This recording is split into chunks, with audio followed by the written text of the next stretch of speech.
Hello, everybody, and welcome to Pep Talks. We are in the dead of summer. We are live on Facebook. Are we, Emma? Mm-hmm. I don't see the image on the screen. Should be there momentarily. Oh, momentarily. You know, that's my favorite word, momentarily lately. I just used it on Twitter. I said Facebook. I said Pep Talks will be live momentarily, and there we are. Good to see everybody here on Facebook. What a in LA. It's been hot. Since I last talked to you, there was a day where it was 114 degrees, and then it cooled down to 102. And then it went to like 100, and now it's like at a comfortable 90 degrees in the valley. A comfortable 90, just walking around in Satan's ass. In the I just saw in my head people, who have Facebook on going, what the fuck is this, Margaret? Someone yelling Satan's ass on Facebook? This isn't, the live streaming, which we have here.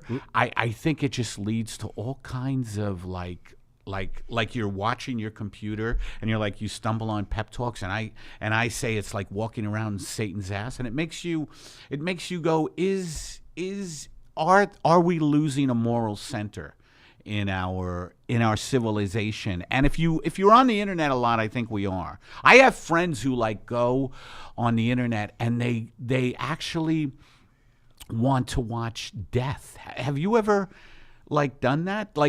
Oh, this guy, they film, they caught on camera a scuba diver dying. And by the way, how about a big shout out to the Thai cave boys? Oh, the Thai cave boys, which was a term. By the way, if anybody thinks that is a distraction from the fact that the Wall Street and the oil companies, the banks, insurance companies,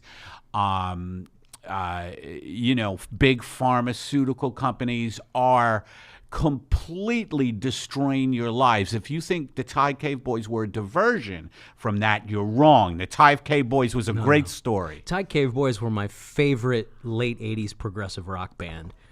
Well, Steve makes a joke about the Thai Cave Boys, but I was so into whenever a Thai Cave Boy got rescued, I was like, honey, baby. That's what I call my wife. I go, baby, they're rescuing they just rescued another Thai Cave Boy, sweetheart.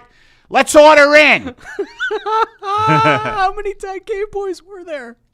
1 little, 2 little, 3 little Thai Cave Boys, 4 little, 5 little, 6 little Thai Cave Boys. Did they airlift them out? How was it done? Did you watch it live? You couldn't watch it live, but no, it was incredible. It was very dramatic, and they scuba dived, like the greatest divers in the world, got them out of caves through water. It was monsoon season. It was very dramatic. You were really paying attention to I this. was. You know, Eddie, you and I get trapped in a cave. Our ratings would go up. I was just talking to a couple of people before the podcast, not to brag that I have that kind of lifestyle, that I talk to others. You're always bragging about your adventures. I talk to others, and I know a lot of you don't talk to others. You're fixated on your computers, and we're all now kind of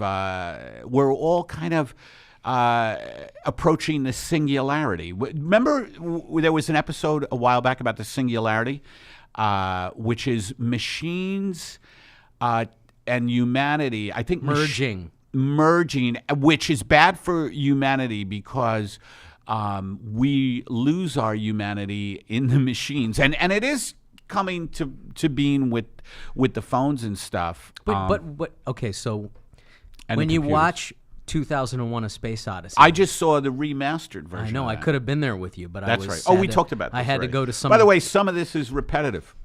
Go ahead, Steve. But so when you watch 2001: A Space Odyssey, that's what they were basically. I mean, that was a bizarre mystical merging of technology and man. I mean, that with the consciousness of Hal is a singularity. But when you watch that, it's like transcendent, But when you're living through Elon Musk, it's actually a terrifying reality. By the way, thank you for reminding me about Elon Musk. Elon Musk was going to try to build a kid-sized submarine to get the Thai cave boys out. For real, or are you kidding? Yeah, I'm totally serious. Frank! This is Elon Musk. Frank, we need a kid-sized submarine. There's 12 Thai children. They're called the Thai Cave Boys. No, it's not a progressive rock band. But we need a kid-sized submarine. Can you get Al on that? Al? And we need a female. This can't be all male project. Al and Margaret. Get Al and Margaret. Why are these people all have names from the 40s? Al and Margaret. What is the fucking... Well, those are my two famous characters. Okay. Oh, that's right. Right. That I do. In the one-man show. But, yes, so Elon Musk was going to build a kid-sized submarine to get the Thai. Also, another thing that's in the news, did you hear about this? The billionaires, Elon Musk, Mark Zuckerberg, a guy named Hughes, not Howard. I don't know if he's a relation. I think he's also a Facebook guy, and a couple other guys. These billionaires want to start this program, and they're using Stockton, California, as a test ground for it, where they give people $500 a month, no strings attached, and this is their answer to all the fucking deindustrialization that's going on, all the industry taken out of. For what? Wait, you're going ahead. What do they get $500 a month for? What's the... For just being a citizen of the United States, and they're doing it in Stockton, California, no strings attached. You get $500 because they don't want people to fall below a certain income level. But I read a Hedges article about this, Chris Hedges again, my guru, who says what fucking bullshit this is, because they are not doing the real things needed to fix the problem, the infrastructure. Right. Yeah, which is real job. Instead of giving people $500, which works out to be $125 a week. This is where it goes into some weird kind of Area 23 or Plan 20. You know what? Have you Area heard of that? 23. There's some Area really 51? conspiratorial. No, I don't know if I'm getting it right. It's some Plan 23, Agenda 23, or something like that. There's some very, very libertarian conspiratorial thing where. Well, we don't waste our time with conspiracy theories here on Pep Talks. But you can search it. It's not I'm not like just making something up. There's people who believe this thing where they're there's a lot of people who believe a lot of shit. Well, this is going in that direction, though. That's what's kind of creepy. Let's hear about what they're saying. Where they're gonna take the equity that Americans used to have is going to be so stripped away. There's going to be no jobs and no equity and no way to rebuild the infrastructure and overpopulation and not enough food to feed everybody. And the environment's going to shit because we keep torching the atmosphere and the water. Well, the Pentagon, and this is no conspiracy theory, but the Pentagon has drawn up contingency plans for eco-catastrophes and shortage of food and all that stuff. So like the FEMA camp. Right, where everybody gets to live for free on top of each other, but you're a prisoner and you can never get out. And that $500 a month thing is, I mean, it's a stretch, but it creepily sounds like here's your money, and eventually here's your money, but you can't leave Stockton, California. That is just going in that kind of weird kind of. Why can't you leave Stockton? Well, California? it's just my imagination going there, but. That this is the beginning I hate of conspiracy theories. Let's talk about what's really going on. Like conspiracy theories are just people who want to give themselves drama. They want to add drama to their lives. But I don't mind conspiracy theories, and I don't call them conspiracy theories if it's actually based in fact. Then I just think, well, this is factual stuff that's going on. Okay, so in the short term, like the Pentagon is, the Pentagon, is bracing for eco problems and food shortages and overpopulation, and that's just a reality. Okay, Well, the $500 a month in Stockton, California is a good short term thing. If you need $500 a month, you're gonna love that. I mean, that's gonna help. But you that's like, yeah. Of course, there's going to be people like, oh, I got $500. It doesn't do anything though for your life in the long term. No. And my point is that these fucking billionaires, they don't want to bring real jobs here or really deal with big time issues that are bedeviling people. Real wages. You don't hear these people, talking about minimum wage. Raise the minimum wage. Raise the minimum wage. Health care for single payer. You don't hear them talking about that. You don't hear them talking about health care for all their employees. Right. Making pharmaceuticals more affordable. For people. You don't hear them coming out against all the fucking wars that the military, the Pentagon, the military-industrial complex, all these fucking wars that are being waged, billions and billions and billions, and we're trillions of dollars, and we're paying for them.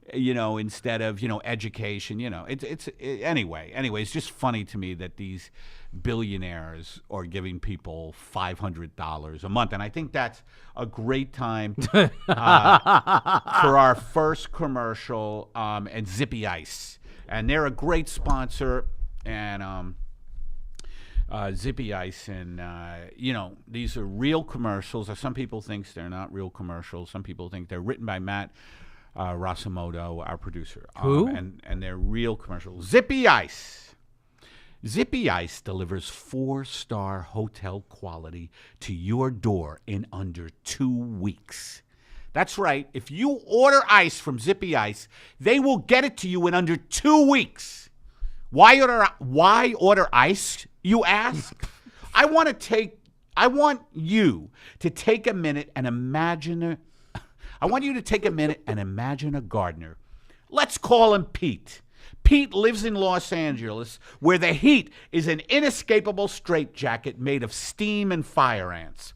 Pete loves to mow lawns, and the punishingly hot air from his gas-powered leaf blower is the only thing that drowns out the sound of his father's chainsaw. Damn it! I was doing so well on this commercial. We're gonna have to. I'm going to start it again. Pete loves to mow lawns, and the punishingly hot air from his gas-powered leaf blower is the only thing that drowns out the sound of his father's chainsaw voice screaming disappointment from the subconscious. There is no respite when Pete goes home. His landlord won't fix the air conditioner because it's only hot for 2 weeks in the summer, which is something people with a working air conditioner say. And don't get me started on Pete's fucking cats. There's 5 of them, and they always fight to sleep on his face like an angry, suffocating pillow made of dander, bone, and viscous urine. Don't be like Pete and order Zippy ICE today. And wow, it's Eddie. Just a great product. I think so. There are so many Petes and Pedros and Pepes who can relate to that. With their leaf blower and the garden, the chainsaw. Yeah, you need ice in this suffocating heat. Now, you live on the west side, which is kind of she to me. You're bragging for me now. I mean, I don't even have to. Well, in L.A., if you don't live in L.A., there's the valley where I live, and that's Satan's anus. Satan's anus, as Borat would say. And Eddie's the successful one. He's frugal. He's successful, saving for the future. Successful in very large quotes. Oh, yes. But you live on the west side, I mean, and if it's you want temperate. to call it that. The Why? west side. Aren't you like, on the way you say that, it's like the Hamptons. You live in the Hamptons. You live in Santa Barbara. All right, let's put it this way. I know you don't live in Santa Barbara or a Tony. I live area. on the west side, underneath the freeway on Venice Boulevard, between Sawtell and Sepulveda. It's awful. You can come visit me. It's awful over there. I have to drive over there occasionally, and I hate it whenever I have to drive over there, because it always involves the 405. And Eddie doesn't like to drive anywhere at all. You should know this about Eddie. I do it though. Eddie, there's $100,000 waiting for you in a suitcase at APA. It's on Beverly. It's in Beverly Hills, though. You have to go to Beverly Hills. Yeah, I don't like Beverly Hills. Yeah, I it's wouldn't like wanna a drive giant there. outdoor shopping mall. It's Yeah. it's fucking hysterical, man. But where you are, it's a lot more Temperate. Yeah. Temperate, is it not? Yeah, compared to the Valley. I mean, the Valley is but I was in the Valley for that 120-degree heat. I was in Tarzana for that 120-degree heat. And then I was in air conditioning, but for 3 days my head felt like it wasn't good. I didn't sleep well. I remember I think I texted you. Right. Now you said you had an interesting. Oh. Well, you had a little tale you wanted to tell. Well, something happened to me. Is this dating tale? Another dating tale? Well, kinda. This All girl right. 'Cause called Steve, me. since and this is like a quote from a soap opera, but since the accident, Steve has not gotten laid. You can't even deliver it. I haven't been laid since the accident. It does. It's dark shadows. He hasn't been laid since the accident. Dun, dun, dun. Oh, so go ahead. All right. So this woman calls me last night, and she said, "What are you doing? Do you want to come over?" Let me be the woman, Okay. right? Hey, Hi, Steve. Yeah. It's Melanie. What are you doing? Do you want to come over? Are you serious? Sort of. Well, what? Yeah. Where are you? What? When? Now, who is that? You tell the story. I turned into Billy Bibbit from fucking One Flew Over the Cuckoo's Nest. Who is this woman? Blah blah blah. She's a Jewish woman who I know, a Jewish girl, and I know her. I'm friends with her, and she invited me over. You can come on over and spend some time with me. And it was late. It was after 10, which. So I go there, and I get there, and it's late, and I don't have a car. And I didn't have my bike or anything, so I took the public transportation over there. And I get there about 10:45, 10:30, 10:45. Yeah. And I'm thinking I might get lucky. And we might not be able to say you have he not, hasn't been you late have since not, the accident. You have not been late since the accident. You just love saying that. You just love saying that. That should be one of our titles for one of our podcasts. Might be this I one. have not been late since the accident, and so I really wanted to end that streak. So I went over to this woman's house. Now I don't know how much time you've ever spent with Jewish females, but I've spent a bunch of time. Really? Mm-hmm. Well, after I got there, and within 10 to 15 minutes, I felt like it was World War II and we were hiding Anne Frank. Why? Because you got to keep your voice down. The landlord's crazy. I have this neighbor. And so she starts going on and on about all these things. And, it's progressively getting later, and I'm thinking... Is this on the west side? It's on the west side, but it's not close to where I live. Oh, no. It's not close. It's not like I can walk. Is it near the water? It's closer to the water. Ooh, the plot thickens. Now, hold on. This is kind of sexy, Steve. She's an attractive girl. Attractive Jewish girl. Woman. Right. I don't know why you have to mention her ethnicity. Because it's important. Because only a Jewish woman would take you on a journey through Holocaust Germany, 1943, and turn you from thinking you're going to be Tom Hanks in Bachelor Party to go to become in a concentration camp survivor. And you can't talk loud because the landlord is hates her, and there's another guy living there who's convinced the landlord to turn on her. So there's all these people. And there's a guy who lives above her moving furniture all night, and she's telling me about her dating life, and that's always a bad sign. Basically, Mrs. Maisel invited me over. Well, here's where you went wrong. Is that no, you have to know who's crazy and who's not. And you can't let your libido get in the way of that. You have to be like, oh, I think I'm going to stay away from this person because when you haven't I been know late, I haven't been late since the accident. That's different, though. When but you haven't been I late don't since want the to. accident. I don't want to. Because life is short, and you don't want to waste time. Right. You know what I mean? So anyway, keep going. Okay, so that's crazy. So you get there, you think it's going to be this big kind of romantic thing, and she's like, look, glad you're here, but don't make a sound. Yeah. There are Germans above us. Yeah. And she's spraying me with vinegar and What? rubbing alcohol. She is not. Yeah, she's going, Why? are your clothes clean? I mean, it was a crazy neurotic. Whoa. Crazy Why? What about neurotic. your clothes? You didn't mention that. She's a fucking nut. This woman is a nut. She's a very well-meaning, crazy lady. So and she's Steve, so she's. I'm gonna have to say this one's on you a little bit. It is half on me. So I get there, and so there's that hour. I'm there at what 10:30, 10:45. How'd you get there? Bus. Ugh. The bus. So I'm there at 10:30, That's not romantic, by 10:45. the way. By the way, that's not romantic. Like in a James Bond movie, like when he is like going from, his hotel to Monte Carlo. Go fuck yourself. He doesn't jump on a bus. I'm Bond, James Bond. Yeah, whatever you are, just put the change in the machine. I'm James Bond. I don't care who the fuck you are. We're on a schedule, motherfucker. If you don't have the exact change, get the fuck off, Mr. Bond. 25 cents short. What are you here for? You here for pleasure or business?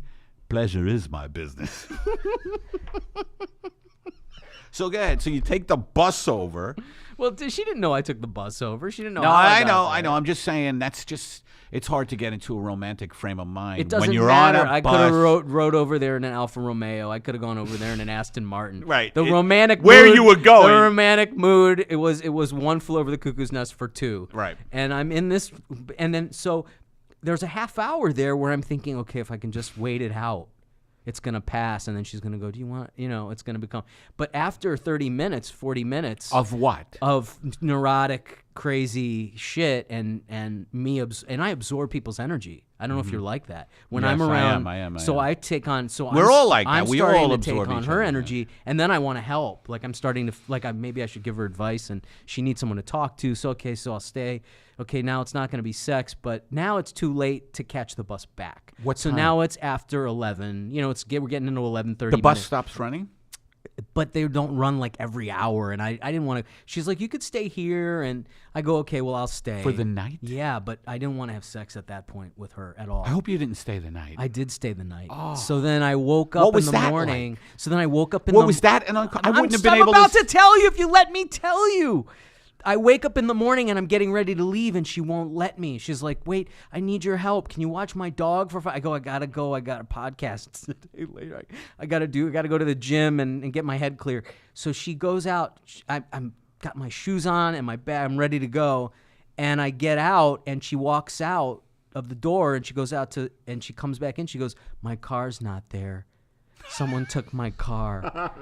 And then now I can't leave because I'm an asshole. Like, I gotta get out of here. I can't. So I sit there and I helped her. I called the police for her. And anyway, she found out her car she thought her neighbor stole her. So she's going through this whole thing. Her neighbor stole her car. She sounds a little delusional. This is bad, man. Yeah. So Yeah. and so I'm sitting there waiting to leave, and I'm like, when's there going to be a good time to leave? Right. Mm-hmm. And finally, she calls up. She finds out the police towed her car because she didn't pay. Okay. So now, and she said, I said, okay, I'm gonna go, but we'll talk another day. And we're leaving, and she goes, can I call you later and we can keep in touch? She's been calling me all day. I have like 3 or 4 calls from her today since then. And the last one I just hung up because I was like, I need to do a podcast. I don't need to keep. And I walked out of there like a crazy person because I absorbed the energy. You know what I'm saying? I took on all that energy from her. And All right, so let's recap. All right, thanks, Eddie. Steve has still not been laid since the accident. Okay, that's the recap. And now, how about a commercial? You read this one, written by Matt Rasamoto, our producer. No, this is a real commercial. Yeah, these are real. Written by Matt Rasamoto, our producer. This is HomePharma. HomePharma is like a farmer's market in a box, sent to you each month. But instead of a farmer, it's more like a pharmacist guy. Instead of fruits and vegetables, it's a box full of questionably sourced, unlabeled, and possibly expired pharmaceuticals, probably from our friends in probably China and or Iran. HomePharma doesn't ask a lot of questions. They just mail a lot of pills. At the end of the day, what would you rather have? Answers or a 3-pound box of magic? LA Weekly says, I now have long, luxurious hair where my teeth used to be. And Burbank Leader writes, when I pee, my urethra makes the sound of a baby's laughter. Wow. Which has made me quite the ladies' man. Use promo code PEPTALKS to add an additional 5% onto your bill and enjoy discounted pharmaceuticals shipped to your door each month. Thank you, HomePharma and Matt Rasamoto. Oh, that was great. Yeah, they're good stuff. I mean, you know, it's a little bit of a crapshoot with what you get with HomePharma. Is that how you? That's how you got turned on to the stuff you're taking now? My antidepressants are shipped to me via China and Iran. So I am going to the premiere from here. I'm going to premiere. And look, I know you folks don't have this high-paced, fast-paced lifestyle. Most of you are gripping on to chairs out there, holding on for dear life as our country crumbles into the sea and into oblivion. And there's a black hole of despair in our country. There's a pandemic of anxiety. Yet I am going to premiere tonight for Bobcat Goldthwait's new show on True TV called Monsters and Misfits, which is like a modern-day Twilight Zone horror comedy type thing. You can live. I think we can all live vicariously through your attending these extremely I exciting. haven't been to one of these Hollywood things, though, in a while, and I'm hoping it's painless.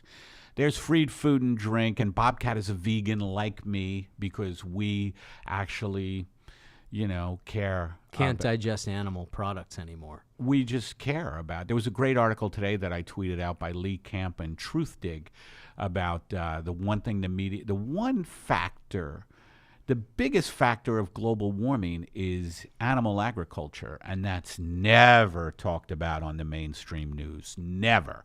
But look that up. The biggest reason for global warming is animal agriculture, and you never hear that. So anyway, I love the fact that Bobcat is a fellow vegan, and I'm hoping, though, you know, that this Hollywood bullshit, I always get a little nervous about it, you know, like you're always with people, and they're, what are you doing, Eddie? And I'm like, I'm going to Santa Anita racetrack tomorrow to try to pay the electric bill. Like, you know, the Hollywood types who are like, so what are you working on? What project are you working on? I'm doing my laundry tomorrow.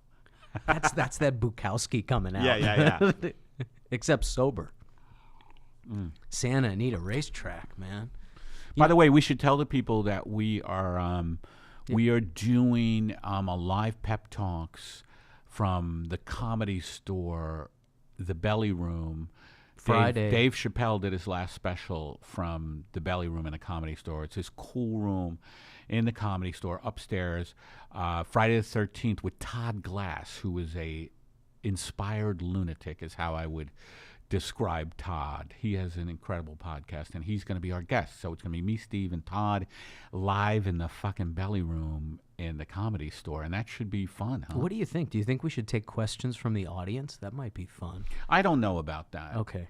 You're the I boss, think man. because first of all, it's going to be a live podcast, and you know there are mic issues. Like, oh, right. people won't Nobody's be able to hear we'd that. have So to repeat just the logistically, Yeah. And speaking of wait. questions and Yeah. stuff, Got a couple you know, calls. as you know, I've told everybody this that if you have a comment, if you want to, you know, leave a comment for me, for Steve, for the show, for Matt, who writes our ads and produces us. It's our number here that you could leave. It's a Google voicemail. Just please leave a message. It's 424-262-0904. So if you want to leave a message, it's 424-262-0904. And we're going to play a couple of messages now. Here's the first one. I'm going to hold it up. Oh, sorry, everybody. I'm not the most technically proficient. Hey, Eddie, this is Christopher. My girlfriend and I, we saw something funny in the street the other day. We saw a guy who looked exactly like the deceased Academy Award-winning actor Jack Albertson, probably best remembered for playing Grandpa Joe in Willy Wonka and the Chocolate Factory. We just saw him in the street. He was smoking a cigarette, and he was wearing a bathrobe.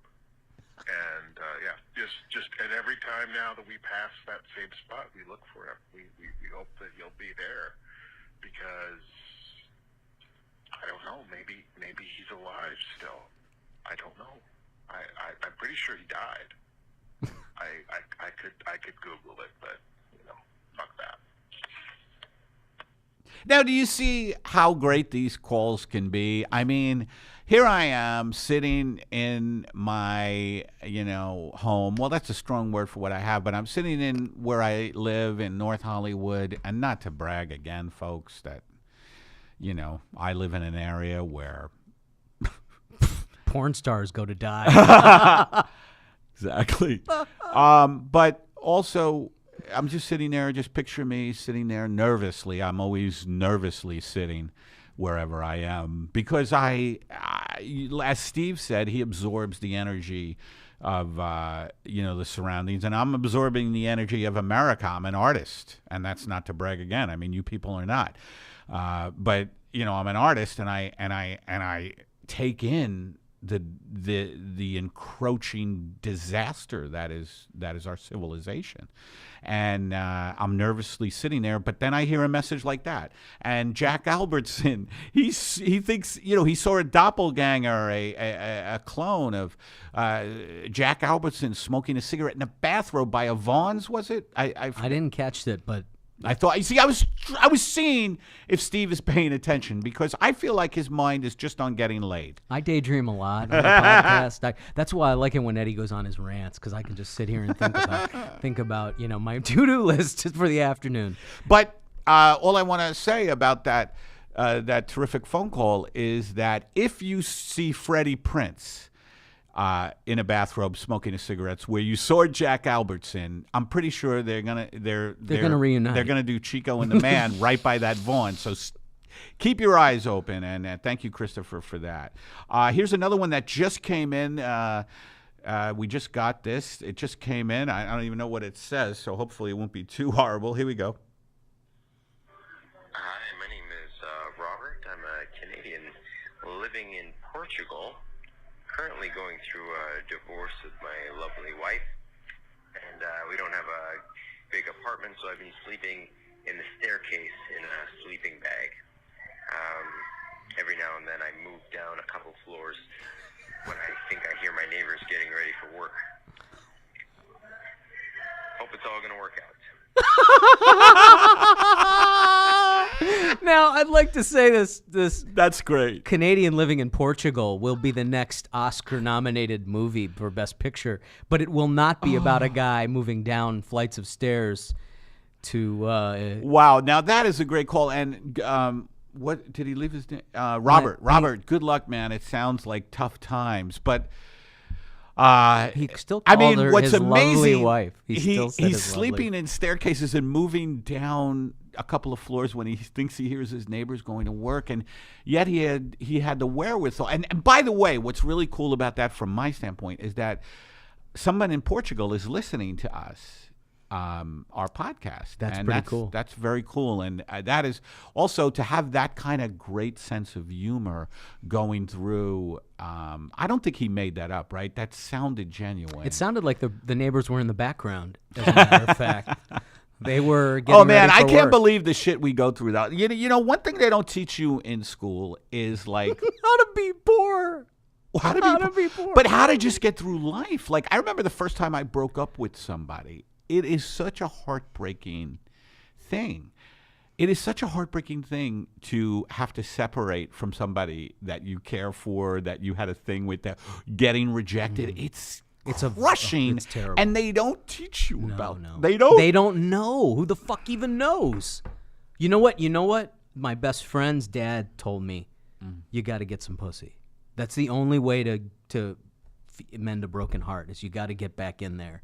You got to somehow get back in there. Yeah, my father told me that too, and they're not very enlightened people.